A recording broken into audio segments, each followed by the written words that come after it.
Hello, ladies. If you guys have any questions, you can put them in the chat and I'll ask them for you.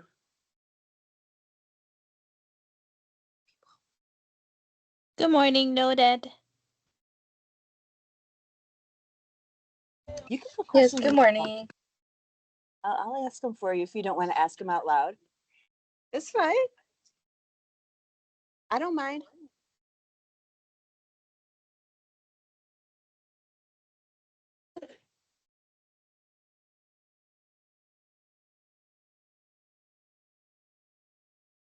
Put us out there. I chose here.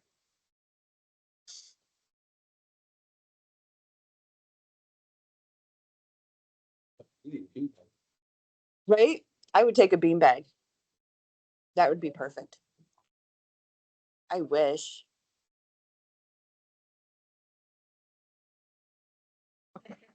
She's like, I'm just gonna run home for you and get one.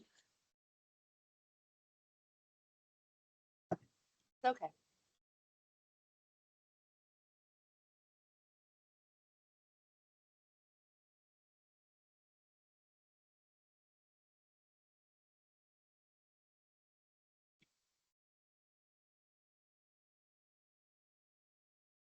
I want to make sure I have a good shot.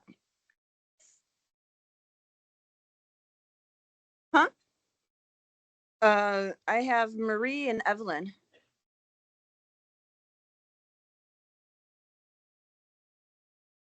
Those are the only two I see on Teams right now.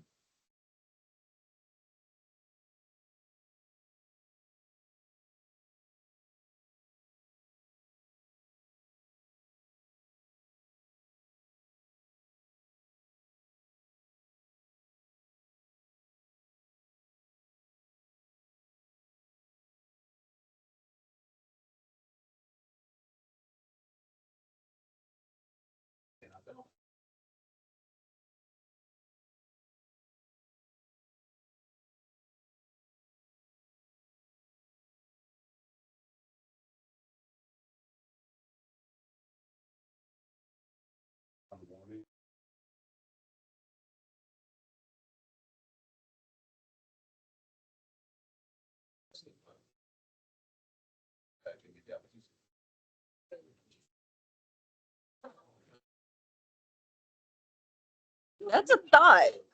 I wonder if it works. Let's test it out. Your arms were shaking last time.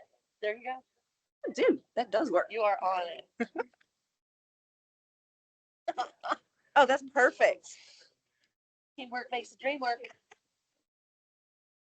Still your chair. I'm using it. Yeah.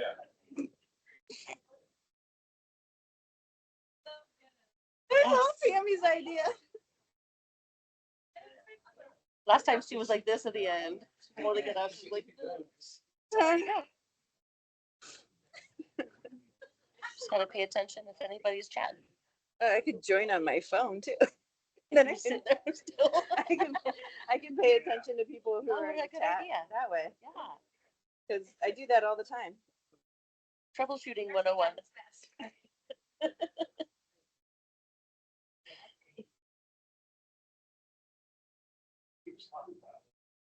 Yeah.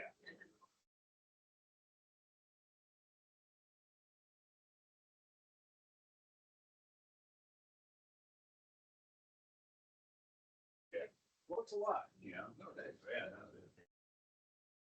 That's good. We need some more Now I can chairs. watch. Hey, there you go.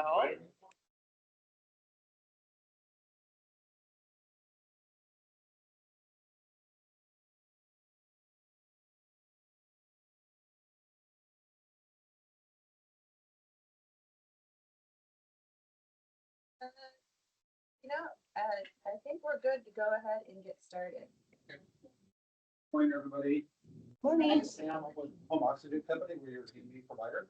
And this is Joe Melander. He's representative of Fisher Paykel. They're the manufacturer of the AIRVO2. So Amanda asked if we can come in and present our oxygen system. So I have two. I didn't bring in the heat tank on the backup system that we present to patients, but I can get it on my vehicle. But I wanted to show if somebody needed portability, there's two options that we can provide for the patient. The first one is the home fill system. If you're familiar with it, but I'll go through the piece of it. So typically, that's a 5-liter stationary concentrator a patient will have in their home. So it'll be a 5-liter or 10-liter, depending on the liter flow. And if portability is needed, you got the home fill. We'll apply everything, set everything up, and provide instructions to the family.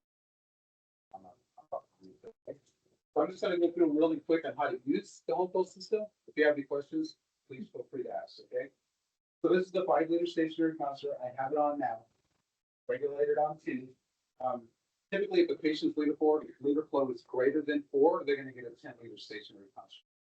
So just for hypothetical reasons, this is a 2-liter patient. The system's set on 2. They need portability because they're going out for an appointment or just going out outside the home. We have 6 different cylinder sizes. This is the MO6. It weighs 3.5 pounds. So our cylinders that we have, the 6 different sizes, 3 of them actually weigh lighter than the next presentation I'm going to do, which is our portable oxygen concentrator. So the cylinder, what I explain to people is smaller, lighter, and quieter than a portable oxygen concentrator. So on a setting of 2, and this delivers via pulse dose, and the cannula will mount onto here. This little cylinder via pulse is going to last about 6 hours and 10 minutes. Okay, and each patient gets at least 2 cylinders. So if they're going to go somewhere, say tomorrow, and they're going to pre-fill their cylinders, what they're going to do is the bottom machine needs to be on, because what happens is coil tubing that's connected to the back of the stationary concentrator attaches to the home fill, and that's how the air gets transferred from the stationary concentrator to the home fill of the cylinder. It's very simplistic and it's user friendly because it actually has a screen on the home fill device that walks you through the process. So the bottom machine's on, you can pre-fill the cylinder. So I'm going to ensure that it's regulated in the off position. Every one of our cylinders is small. The regulator is integrated by solution. System going to be turned on. There's a separate power source for the home fill on top. I remove this cap. And before every one of our systems has this little white sticker, and it states before you mount the cylinder, the coupler needs to be pushed down so you can see the green dot. So typically, this stem here that has a pinhole, and that's how the air gets pushed into the cylinder, out into a clip right into here. So the instruction states to push down on the on position. Just going to simply slide the cylinder, turn over, push down, and it locks into place. It goes through a warm-up process because it's pulling the air from the bottom to build up pressure into the home fill. So this light, when I turn on the system, it's an amber light. It indicates O2 below normal as it's building up pressure. When it starts to fill, which is going to be about 3 to 4 minutes, it's going to toggle over and it's going to go into the filling position, which will be a green. This cylinder completely empty, and it's not empty. Will take about 50 to 60 minutes to fill. It's completely empty. Once it's full, the device will toggle over into the full position. So the good thing about this system is somebody can still be in the home if this is getting filled for tomorrow. They'll use the stationary concentrator, get their 2 liters of oxygen continuously, and it'll fill the cylinder at the same time. Thanks. Gonna let it go through the process now to fill. Does anybody have any questions so far on the home fill? Yes. I may have not had my coffee. Did you say that 6 hours, that small tank? Yes. 2 liters? Yes. So we have 6 cylinders that can get filled on home fill. Yeah, so the continuous flow cylinders are the D tank and the E tank. So we now have our regulators integrated onto the E tank that we can fill on here. For the largest size is the D, which is about 6 inches shorter than the E. So now we can fill E tanks on here. So someone on continuous flow, say maybe 4 liters continuous, and they'll get the 10 liter, and they'll probably get the D or E just based on the activity level. Okay. Any other questions? This one? We'll start to fill, I promise. The other option for portability, and we currently have 3 different portable oxygen concentrators. This is the latest one that we've invested in because the Simply Go, which is the Simply Go Mini and the Simply Go, which are manufactured by Philips, they announced a year and a half ago they are no longer going to manufacture oxygen systems. So no portable oxygen concentrators, no stationary concentrators. They're also not going to manufacture CPAP BiPAP and ventilators. Wow. So they are still recovering from that recall 2020 CPAP devices. So they still are providing mass basis for CPAP and BiPAP use. So we've tried to identify different systems and it's going now. So it's in the field. The good thing about the system as well, if we're filling it and the patient's doing what they're doing in the home, caregivers doing what they're doing in the home, nobody has to be here to monitor when it goes from filling to full. It has an internal sensor, the top device and the stationary concentrator. So if it's full and it's left on, it's running, it can't damage the system or the cylinder. Okay. Again, if this was empty, it'd take about 50 minutes. If it were to be full, we'll toggle over to the full position. Simply would turn it off and then turn off the cylinder again on the filter. So we give up two. And just so you know, when we deliver the HomePro system with the 2 cylinders, depending on the size, they will always be empty. Okay.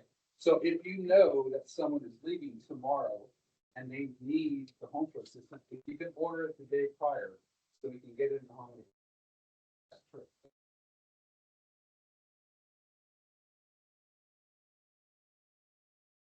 Yes. How do they carry them? There's bags, sorry. For the back, okay. Backpack. Just a carrying bag. This one I didn't bring the strap in, it has a shoulder strap as well. So again, besides, there's 4 bags. We have the M2s, M04, M06, and an M9. So the D and E are on the clip. And as I mentioned about portable oxygen concentrator, this is one of the newest ones that we invested in. It is the Inogen G5 device. It weighs 4.7 pounds. It provides oxygen again via pulse, 1 to 5, so not continuous. Very simple to use. On the setting of 2, this device will last about 4 to 5 hours. Now it's predicated off the patient's breath rate. Okay. So the good thing about the Inogen device, and it was the Simply Go Mini, they were the 2 highest rated portable oxygen concentrators from the clinical standpoint because they would detect the patient's breath, and if their breath rate increased per minute, it actually delivered more oxygen to the patient. Okay. It has alarms on the device, and I'll give you an example. If I let this device run for a few minutes, the no breath alarm is going to if it's not detecting someone with a cannula and it's not detecting their exhalation to trigger the pulse dose delivery. Okay. If I have it on 2, I have end-stage COPD and I'm outside and it's 100 degrees and I'm laboring and I'm puffing and I'm not triggering the cannula because I'm not breathing or exhaling through my nose, the device, and if I am, and I'm that 2-liter setting is not clinically providing me the right amount of oxygen, it'll actually alarm on the device. Okay, it'll indicate excessive breath rate. Means you need to adjust the flow or sit down to get your breath back. So they're really high rated. There's other devices, there's other portable concentrators, probably about 18 different ones on the market. Some of them, if I place it on 2 and I start to labor, I'm just going to get the same amount, same bolus speeding of oxygen that I would receive on the device if I'm not breathing hard enough. So this is one of the new ones that we've just invested in. And as I mentioned, compared to that, this is the M06 cylinder. Again, it's 3.5 pounds. So from the size perspective, it's just different dimensions, about the same height, but this weighs 4.7. And you can hear that pop noise because it does have a compressor, just like the stationary concentrator, so it'll make noise. Yes. How do you charge that? How do you, does it? It has an AC and DC. So AC in the home, we always advise our patients and educate during the setup to leave it plugged in. The lithium battery will not get, the battery life won't be diminished if it's left plugged in. So in case of a power outage or emergency, it's the battery's full. Okay. And it also has a DC you can use in the vehicle. So if I leave my home with 95% battery life and I'm going to an appointment, plugging in my DC in my vehicle, it's going to sustain the 95% and deliver oxygen at the same time. As I mentioned, it goes 1 to 5. Any questions? What kind of like supply in our area do you have for? So, as I mentioned, we're trying to identify replacements for the Philips devices because we heavily invested, honestly, in the Simply Go, which is the 10-pound continuous and pulse dose, which is ideal for travel, FAA approved. and the Simply Go Mini. But since they're no longer manufactured, when they go down and need service, we can't even get them services. So we're looking at Rhythm Healthcare, and then this is the imaging. Yes. Just out of curiosity, if a patient was on 20 is 4 liters, how long will that last, the small one over there? This one? Uh, So we wouldn't provide this for continuous. I just have to say, Well, the regulator goes 1 to 5, but it's only going to deliver pulse. So you're asking continuous flow. So it's not going to have any. So if somebody were to use this on 4, honestly, it probably lasts about 2 to 3 hours. So again, the higher the regulation of the cylinder, the least amount of duration of time. So it's not for continuous, just for interesting. Yes. So continuous flow activity, especially when you get greater than 4 liters, there's only, the only option. There's not a portable oxygen concentrator that can provide continuous flow greater than 4. Any other questions on our portable oxygen concentrators? So if one was placed, and I'm not sure who does the referrals, we might have said there might have been a delay in delivery. So between our Sacramento, Modesto, and Hayward location, we were transferring again because our invested Philips devices couldn't have service.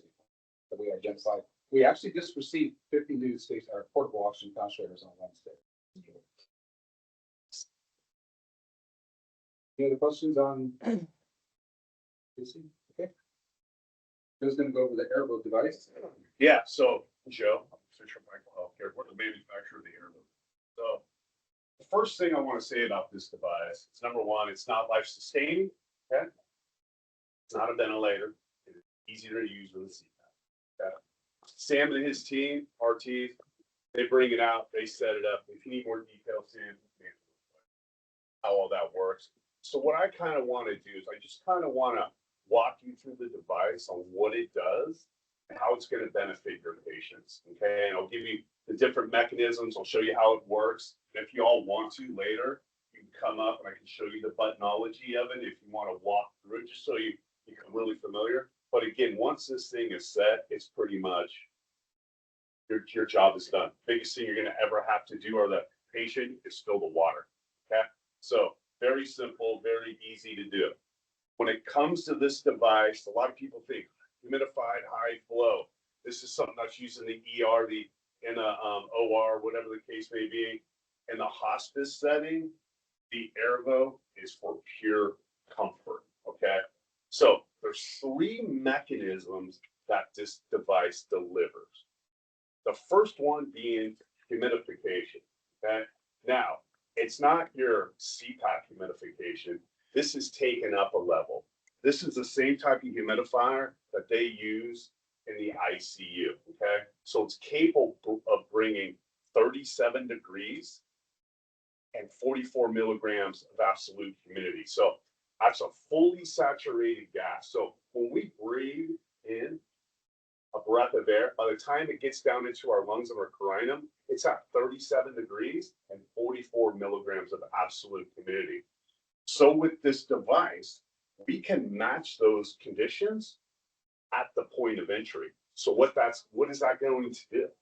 It's going to help that patient because these patients obviously don't have that physiological body to do that. So it's going to make their body a lot, just not have to work as hard. And then again, it's going to bring a lot more comfort to that patient. Now you can adjust the temperature. There's 3 settings. It's either 37 degrees or that's too warm. You can turn it down to 34 degrees, or if even that's too warm, you can bring it down to 31. So those are the 3 settings, okay? So the benefits of that humidification is, number one, it's going to help with secretion mobilization, right? So we want to bring up those secretions, get all that stuff out of the lungs. So one of the things you might encounter when the patient does start first using this is that they're going to get a lot of secretions coming out of them. That's a good thing. We don't want them stuck in the lungs. We don't want infections getting readmitted back into the hospital. So that's a good thing. The second thing is Sam did a great job talking about oxygen and going through that. But oxygen's a really drying gas, right? Very drying. Well, you can actually bleed in the oxygen into this device, which is the standard oxygen tubing. And what that's going to do, it's just going to make that whole oxygen experience a lot more comfortable, the bloody nose, all the gunk and all the stuff that's associated with it. By adding that humidification, again, it's going to help your patients with that. Everybody on the same page with that? Good. The other thing that people talk about when it comes to humidification is that I'm going to get an infection that's going to bring over bacteria and viruses. Well, this device and the way we deliver humidification in this device, it's molecular humidity, right? It's molecular water vapor. So it's very small particles. It's 0.001 micron. A bacteria or a virus is like 0.10 micron. So physically, it's impossible for this water vapor to carry a bacteria or a virus to that patient. Does it make sense? So we don't have to worry about bacteria and viruses and all that type of thing as well. So that's the good part about the humidification. Comfort overall, especially when they're using optical therapy. The second thing is helping bring up and mobilize those secretions. Okay, so that's one part of the humidification. And there's 3 temperature settings. The second thing that this device does is it provides flow. Okay, and the flow range is anywhere from 10 liters up to 60 liters of flow. Now, when you're in the ICU or critical care, you're probably at 60, 50 liters of flow. This thing, probably in the home setting, you're going to be anywhere between 20 and 30 liters of flow. Now, how do we set the flow? That's going to all come out of the hospital, right? So out of the hospital, when they get discharged, they're going to probably mimic and match what the AIRVO does there to get the patient home.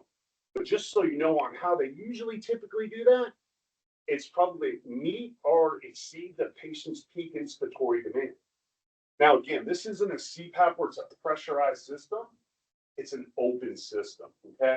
So you're never going to over titrate the patient. So if the patient's on flow and they're breathing in and you notice that they're kind of gasping, that would be an indication to turn up the flow to meet or exceed that patient's peak inspiratory demand.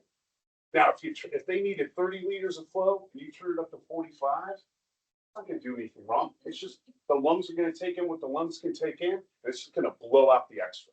Okay, so you're not going to over titrate, you're not going to overinflate them, anything of that nature. Okay, so the flow helps them. You just want to meet or exceed that patient's peak inspiratory demand. Now, what are the benefits of the flow?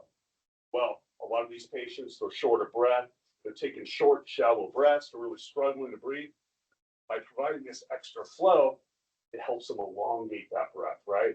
Elongates that breath, gives them better oxygen levels, and washes out more CO2.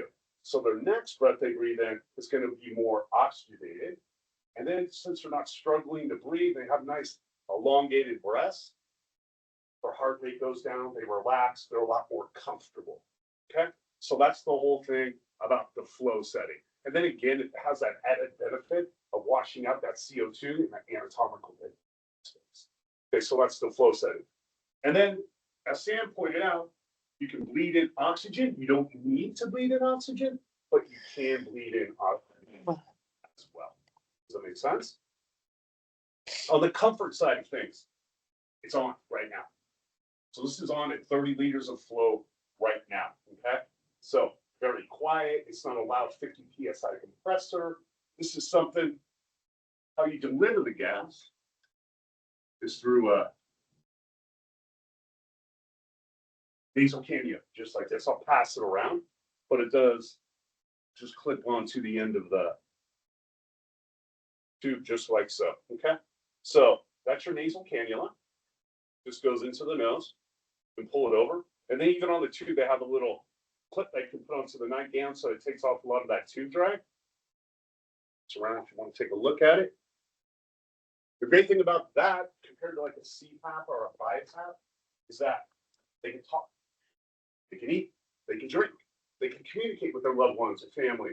They're not just boxed in, getting pressure sores and just not able to communicate and talk. So that's the other added benefit of using the nasal cannula and using the AIRVO system. Now, it's not going to come up probably. It's probably really rare, but you can hook up if the person is trached. You can actually use this to a trach collar, or we can go direct to the stoma. Yes. So no problems with any moisture or anything building up in the tubing, messing with the system or anything like that? So condensation can happen, okay?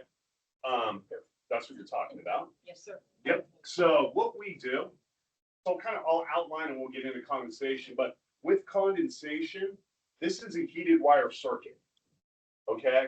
So what the heated wire circuit does, it's all physics. So what it does is you generate a lot of heat here, right? And then you're delivering that warm humidified gas to the patient. Condensation happens when cold room air hits a warm gas. The higher the temperature of a gas, the more moisture it can hold.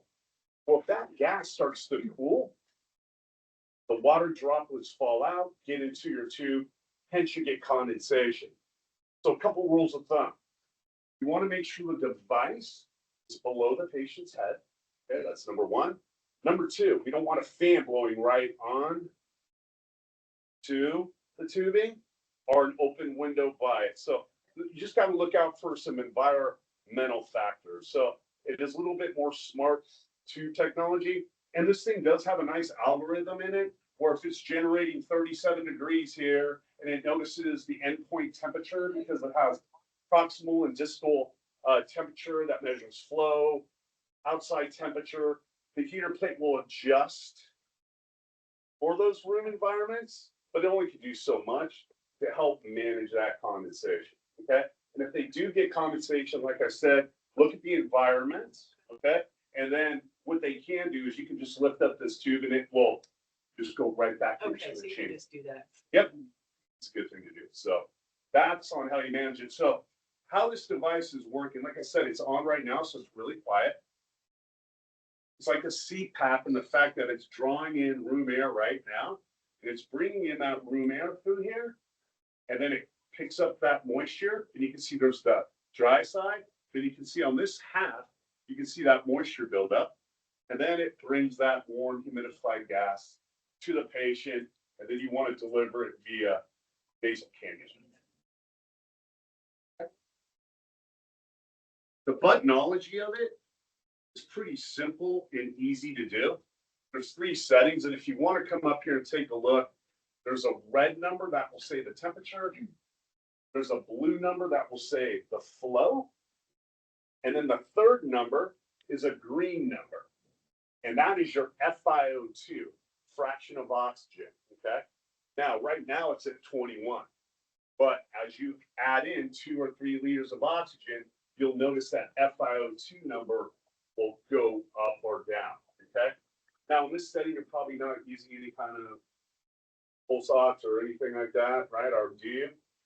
You do? Okay. Well, if you do, and they start to drop, you need to raise up your oxygen level. If that's, you would talk to, I want to say, your people, the RTs, to kind of troubleshoot on what you can do. But basically how it works is you just can't turn down the flow, or you can't adjust the FiO2 on the machine, just so you know. Just giving you this as a notice. You can only raise the FiO2, the fraction of the air, by the oxygen concentrator. So you need to turn up the oxygen. Okay? Just so you know. So if the flow remains constant at 30 liters of flow, and you turn up, and let's say you have 3 liters of oxygen running through there, you're going to have an FiO2 25, 30%, whatever it is. But if you turn up that flow and it remains at 3 liters, your FiO2 is going to drop because you're diluting that oxygen with more flow. Okay. Now, the thing you don't want to do is, if you want the FiO2 to raise, you don't want to turn, you can turn down the flow. The FiO2 will raise, right? You're all with me on that? But then the patient's going to struggle. So they want that flow. Okay. So flow is most important. Again, work of breathing, elongated breath, watching out that CO2, and giving them that overall comfort. So again, you start noticing things like that. If you need to turn up the flow or FiO2 raising, you're starting to notice those oxygen sats lowering, talk with Sam and his RT, right? And then they can make some recommendations on how to change things, or they can maybe come out with that. Okay. But again, it's a really simple and easy machine to use. The biggest thing that's going to happen with this device, again, it's not life sustaining, it's going to run out of water. And it's going to tell you. it'll beep and say, hey, fill up the water. That's what it'll say. And all you need to do is you just press this down, you pull it out like so, you turn it on its side, there's a little black marker. You fill it up, still the water, turn it on its side, you fill it right up to the black line here. When you turn it on its side, it'll be right at the fill line. Okay? And then this is spring loaded, you just want to press, and you hear the click, now it's done. Okay? This machine is simple and easy. If the machine isn't working right, let's say you don't put the tube on all the way, it's going to alarm. And it's going to say, there's a check tube, there's a pitcher. Hey, come here, look. Fix it. Press it in. Okay. Alarm clears, we're back to normal. Okay. If you're using a cannula, they roll over on the bed. Cannula blocks, tubing gets kinked. Beep, beep, beep. Check for blockages. Okay. There's a filter in the back. You won't need to change it. It lasts 3 months or 1,000 hours. You'll get an extra filter with the setup or no? No, not an extra filter. But again, 3 months or 1,000 hours, you're not going to have to worry about that. Machine will tell you when it's time to change. And then it just pops off like so. Then you pull it out. It's a disposable filter and you put a new one in. Any questions on that? So yeah, turnaround time on the filter? It can be next day. Next day. Okay. The consumables themselves, these, how do I wash them? How do I clean them? The cannula that you have there, when the patient's done, maybe they're going to bed at night or whatever, because they're not using this, warm soapy water, just get the gunk off. Okay. The tubing itself, we don't soak it, we don't clean it, because there is a heated wire that runs through this. We just need to wipe it down. Okay. Get caught, that's fine. Power button, there's a mute button, so if it is alarming, you want to mute it. There's a mute button, it has a bell, a little X through it. You can press down and it'll mute it for 100 seconds. If that water button is going off and the patient, people are getting a little distraught, you can just hit the mute button, go fill the water, put it back in, and it'll go off. There's 3 buttons to it. Again, if you all want to come up here, I can walk you through this. This is up to you, just so you kind of get a familiarity with it. But there's a big power button up here that you hold down for a couple seconds, it'll turn it off. If you want to turn it back on, just hold it down for like 3 to 4 seconds. The machine will turn on. Now the machine itself, it's delivering warm humidified gas, okay? So when it turns on, there's a little bit of a warm-up time, okay? You hold down the button and you'll see a little circle, just like you see on your computer. You're getting angry, you're being impatient about it, right? That's turning and turning. So that will turn and turn, and then once the humidifier is warmed up enough, you'll see a circle check mark, and a circle and a check mark, and it'll be. And then now you can put it on and start using therapy. The reason why we want it to warm up is just so it's not uncomfortable for the patient when they're using it. Make sense? Good. Trying to think if there's anything else. Again, the temperature settings, the 37, 34, 31, maybe that would be something that you might want to change for the patient. It's all about comfort. You don't need a prescription or anything for that. If they're on it, they go, oh, it's just a little bit too warm. Maybe turn it down to 34, 31. Or if they're on 34, 31 degrees and they kind of feel like they're getting a lot of that stuff built up in their lungs, I would turn up the humidifier just to help, again, mobilize and bring up those secretions. Okay. Did I say recommend distilled water? And if they put regular water in there just for the heck of it, is it gonna trash the machine? No, it's not going to trash the machine.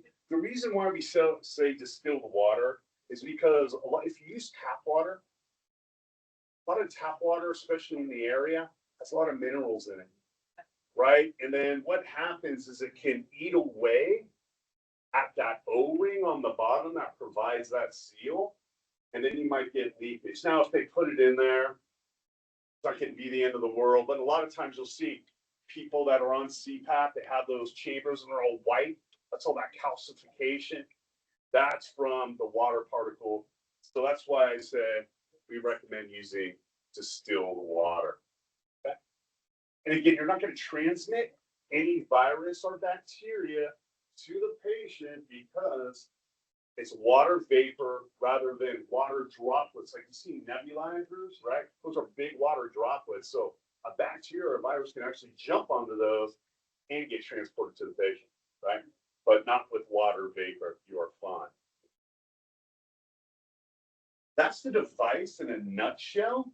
Simple, easy to use. Sam's company brings it out. I think it's all set up and ready to go once that patient arrives.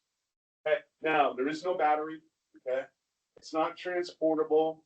It's plugged into our source. I recommend plugging it into the wall, not 3 extension cords going like, like how I decorate my Christmas trees, you know, but yeah, keep it into a nice power source. It is a 2-prong, so it's not a 3-prong, it's a 2-prong.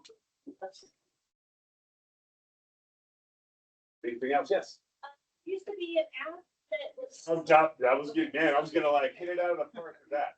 Yep. So, yeah. That was gonna be kind of my closing statement. But yes, we do have an app.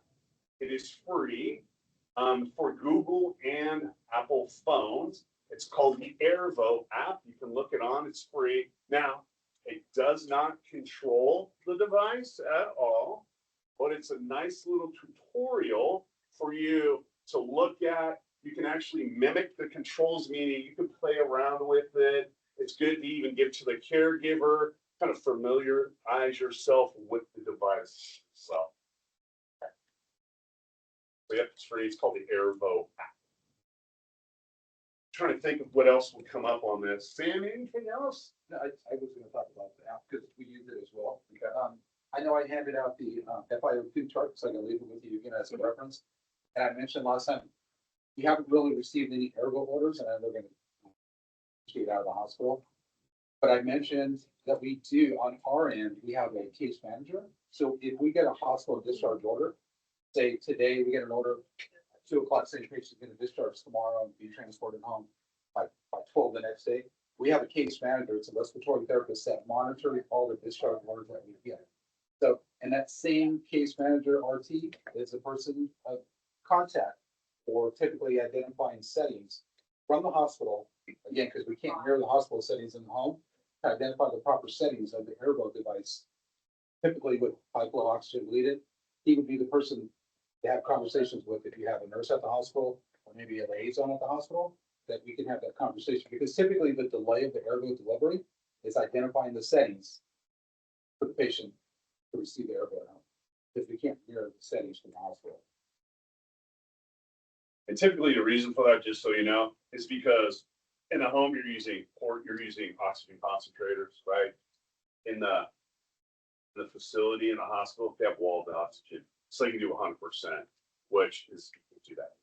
So that's the reason why. That's why you want to just make sure Sam's team, they communicate, get those right settings. It just makes the whole process a lot easier. They set it up, they get it in, and then basically you're going to be filling the water. That's about it. That happens with this. So again, it's all about comfort for these patients. Work of breathing, secretion clearance. Yeah.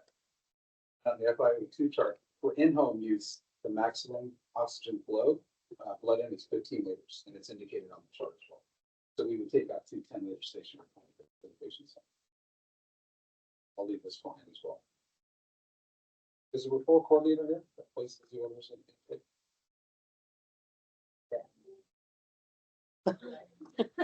I'll make sure she gets it. They're in there. Now, if any of you want to come up, take a look, and let's see if Sam's got more, and you want to take a look at them, I'm here to answer your questions. Be here for a little bit, so please come on by. Oh, thank you very much. Yeah. Good. Okay, good. Yeah, so yeah, this is the button right now. This is your screen. Right now, it's on, so you can actually feel that air.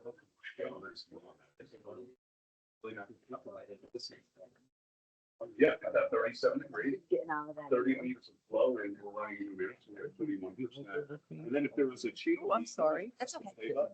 And then now it's a temp. Right?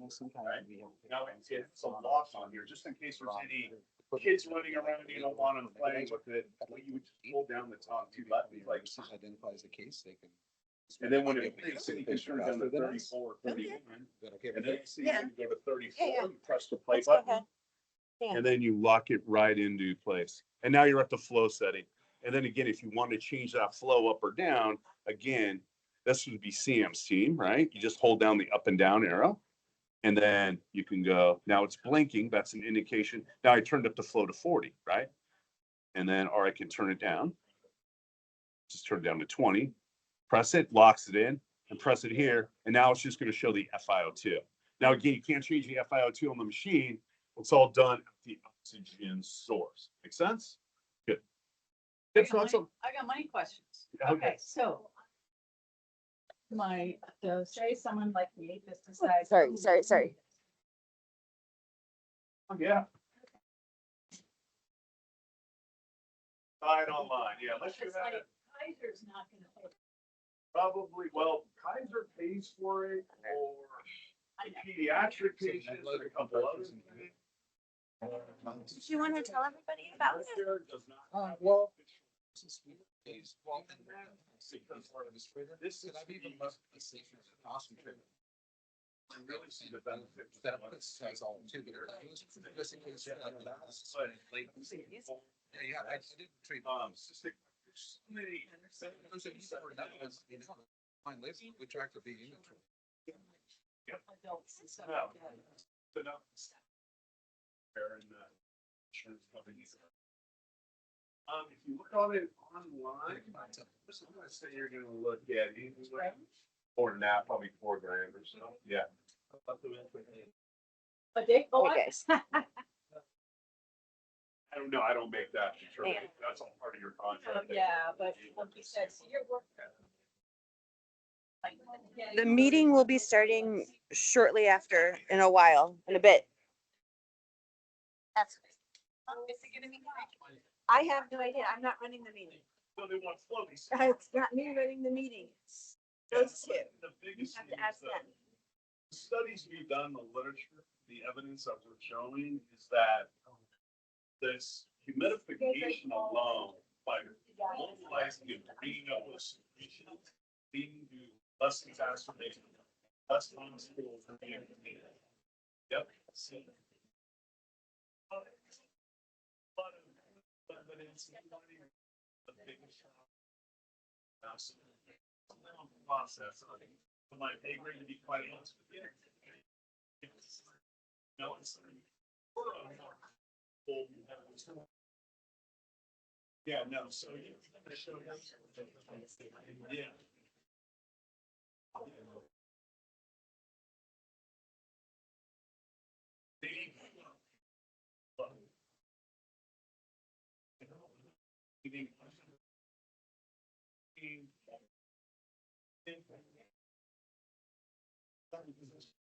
Or your patient.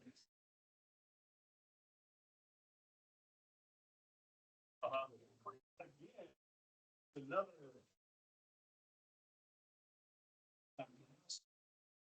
Go home.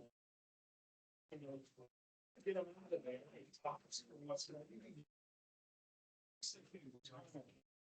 Family whether it's that 3 days or then the tool being face around you see your hospital together. You're just constantly breathing about this would elongate the that's the respiratory rate. So this is a great. Is it you're right, you electric.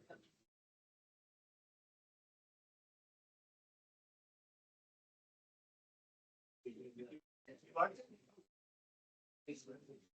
I was thinking. But. Same training you well. Did you have some?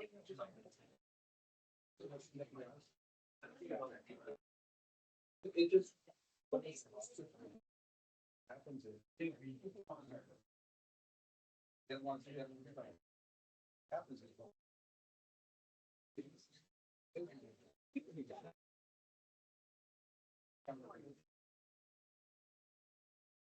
Got one of these things. Look at that. So they fly. But I Still use it. Yes.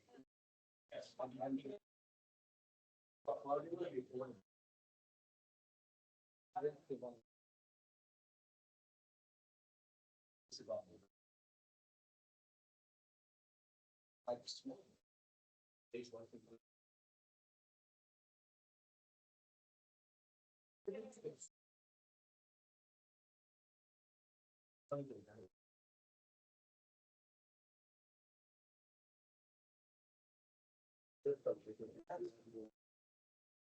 That's not what, yeah, that's not patient. You can tell me that. Yeah, okay.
That can be a specific month.